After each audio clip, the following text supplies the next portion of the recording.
ก่อนกับสบายดีเนาะพี่น้องเมื่อนี้ข้าพเจ้ามีชื่อว่าโซนี่กองเวลาเมื่อนี้ที่มาพาทัวร์อากูสตาดีในช่วงพักมาพูดกันเลยเนาะซึ่งจะมีพักเนี่ย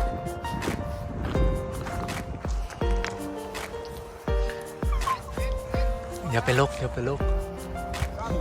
มีกระหล่ำพร้อมเนาะอันนี้กระหล่ำที่ว่ากันกระหล่ำมันยังน้อยอยู่ตอน กระหล่ำยังเนี่ยไอ้ กระหล่ำปีเนาะกระหล่ำสี อ๋อกระหล่ำปี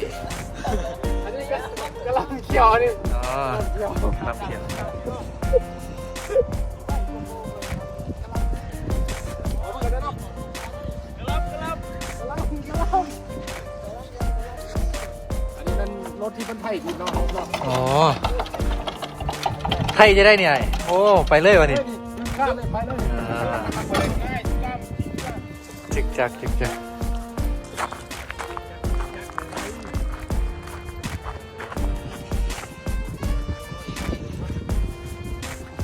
นี่ก็คือโคลนี่เนาะ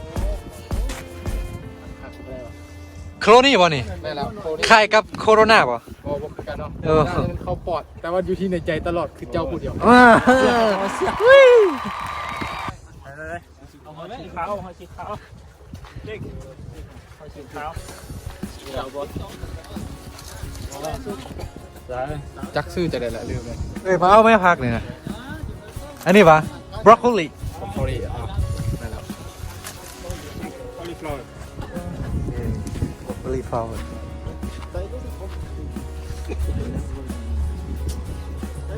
สองคน หนาวสีขาวได้อีกแล้วซ้อน ไม่ได้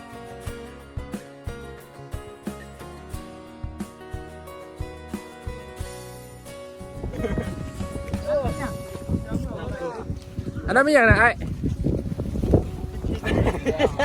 สนารี่เนาะ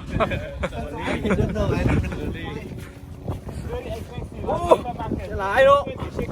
หลายลีผมเองน้องเอ้ยมีแต่พักแต่ยานี่เนาะพ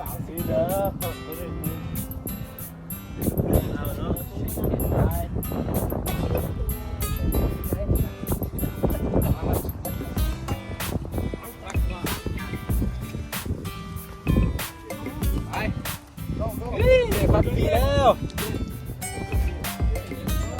thank you มา